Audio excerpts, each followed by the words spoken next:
It is upon us. We are playing Sevilla, first leg of our European knockout tour in Spain. It's arguably the biggest game.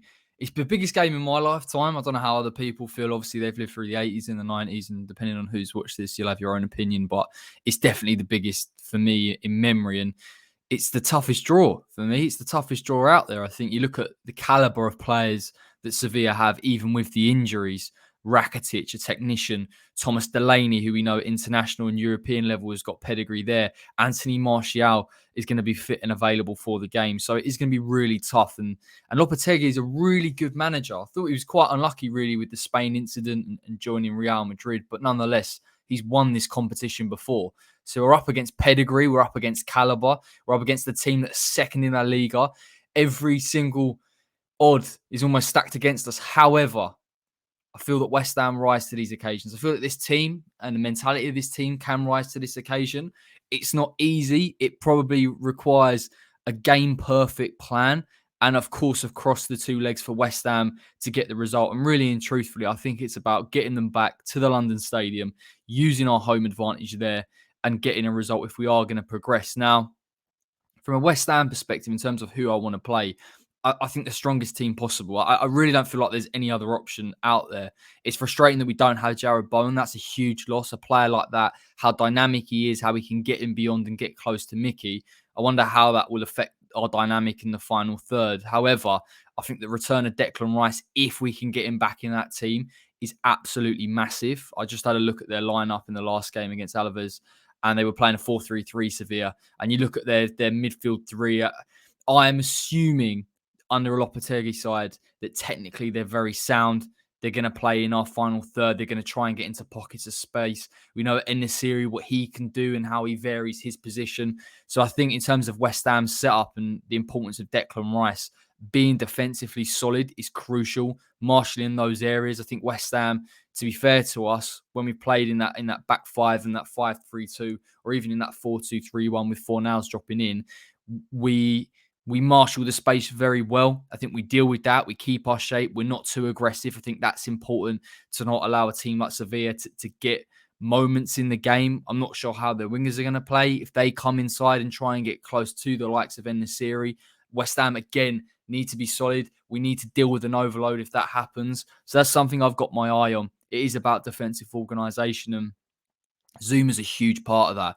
The back four, in fairness, the back four or the back five are crucial in dealing with that movement of En-Nesyri and not getting pulled out into areas and leaving space. And I didn't speak about the Liverpool game, but I was really impressed with how West Ham in that back four maintained our shape, even when playing slightly further up. And I think in this game, whilst I think we'll be more defensive, us keeping our shape, keeping compact, dealing with the space is not making it very difficult when we're stepping off teams to allow them to get in beyond. I think that benefits us, and it benefits the personnel that we have in Dawson and Zuma. Credit to Craig Dawson, by the way. Obviously, the story came out that he's playing through injuries.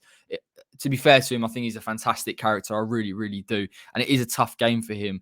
But I'm really happy with him and Zuma and their relationship at the minute in terms of defensively. Aerially, I think they're dominant. It's important. It's just about concentration. And I imagine that'll be the case for long periods in this game. And that midfield will 100% have to protect them. I'm not giving too much away in terms of what I want formation-wise. To be honest, I just want the strongest team out there. There are arguments, of course, for a back five.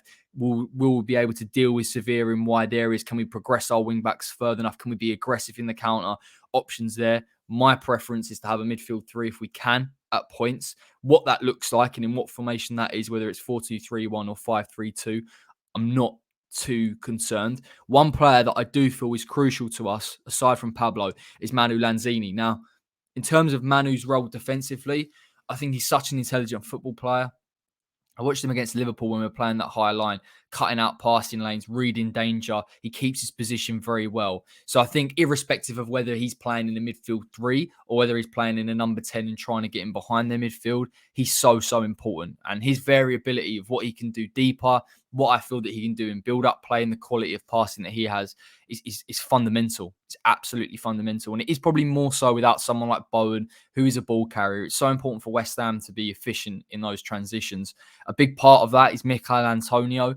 I look at this game as a counter-attacking opportunity for West Ham. And with that being said, I think Mickey not only has to be able to retain the ball and allow West Ham to commit bodies forward. Now, that could be off the ball. West Ham could sit there and say, we'll get the ball into Antonio, we'll get your wing backs very, very high, we'll get support around him in that sense, or we'll look to transition slightly deeper, and in which case he's going to have to be a ball carrier. He's going to have to look after the ball and ensure that when West Ham are moving forward, we're not getting caught out and we're not giving Sevilla an opportunity and we're not creating space for them unnecessarily. So there's a lot of emphasis on that. Where I want to see Mickey is central. I want to see him on the half turn. I really like the Liverpool game and I understand stylistically it works. That's why I thought the game plan was spot on.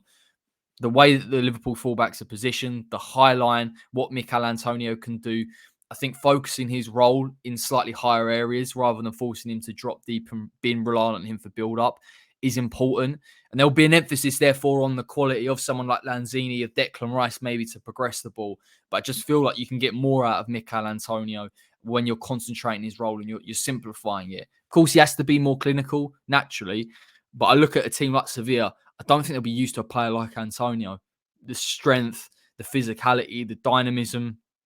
I think it may even give license to him if he wants to play slightly wider and maybe Sevilla want to force the issue and push their fullbacks high. If he can get in beyond there, and West Ham have got distribution from deep with someone like Creswell, because we know Antonio likes to come off to that left-hand side, it is an option.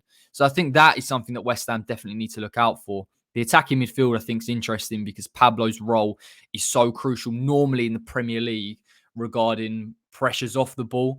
And recently, we've seen him in terms of the build-up, and I really like Pablo. I think as a player, he had to score that. By the way, against Liverpool, I'm not excusing that, but the run was really good. He's an intelligent player, and I have a player that I think European football is different. And I don't watch a lot of Spanish football, but from a player that's played in that league before, in that environment, his quality of passing is really, really important. It's so important, and I've spoken about the build-up if West Ham are looking to be a counter-attacking team.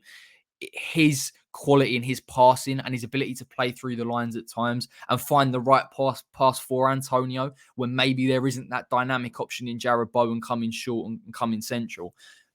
It's vital. It's absolutely vital that we see his quality on the ball. I think it's an opportunity, to be honest, for Nikola Vlasic. There'll be a debate over Benrahma or Vlasic or who should play. The only thing that's frustrated me about Benrahma, and people probably have felt this for a long time, I've given him a lot of leeway because I just feel that he's adapted to the side as well as he can off the ball. I think he understands the overload in the final third. That was important for him getting goals earlier in the season. But at this stage, it's about decision making, and he has the technical ability to beat players. I'm just finding it frustrating at the minute that he is losing the ball. It's giving a team like Sevilla possible chances. It could create space behind our midfield when we're pushing up. So I think Vlasic, whilst I don't think there's too much in it regarding evidence and regarding who should be in there, I think I like Vlasic as a ball carrier. I think his strength is important. I'm looking at retaining the ball in those moments and taking the load off Mikel Antonio. And in that sense, I would like Vlasic to play. And if you play Lanzini in the 10 and Souček comes in and in the double pivot, that works for me absolutely fine. But my team would be, I think, you give benefit of doubt to Fabianski. I think Creswell, Zuma, Dawson, and of course, Ben Johnson at right back. Rice, Souček, I'd go 4-2-3-1. People won't like it. I think it will become more of a 4-3-3 or 4-5-1, if I'm perfectly honest. And I think Lanzini in the 10, Fornals on the right, Vlasic on the left, and Antonio up front. To be honest, we're not playing with too much regarding squad depth. I don't think this is a real discussion in terms of competition and places. I just think it's more about the game plan for West Ham. Such an emphasis on going there and keeping it tight, and the concentration levels are going to have to be really high. But the amount of fans we've taken over there, I think the occasion itself, the way that the players stepped up against Liverpool, albeit without the result, the performance was much better. I think a lot of those things go in our favour. And I always believe this regarding knockout football. And I've always felt this as a West Ham fan. If you can get to a knockout stage and you can get to a home ground, you get to Wembley in an FA Cup and you have that home support and you have that massive support behind the team, I always feel that we can pull something off. So I think the emphasis is on going there, keeping it tight. If we can take our chances, brilliant. If we can show them a joker in the pack, an ace in the pack regarding an Antonio that they aren't used to seeing, and show genuine quality on the ball moving forward, then I think we can catch them. But even if we can't, let's just get it to the home leg. Let's get it to the home leg. Let's make it difficult for them. and let's come back and give ourselves a real opportunity to progress. So I'm looking forward to the game. I am not jealous one bit of every single person taking a picture of their pint and their passport in Seville. No, credit to them. Enjoy it, lads. Enjoy being out there. Enjoy the atmosphere. Get behind the boys, and hopefully we can come out with a positive result. Take care. Oh, and check out the Patreon and check out the West Ham Way website, of course, naturally. Forget to do my plugs.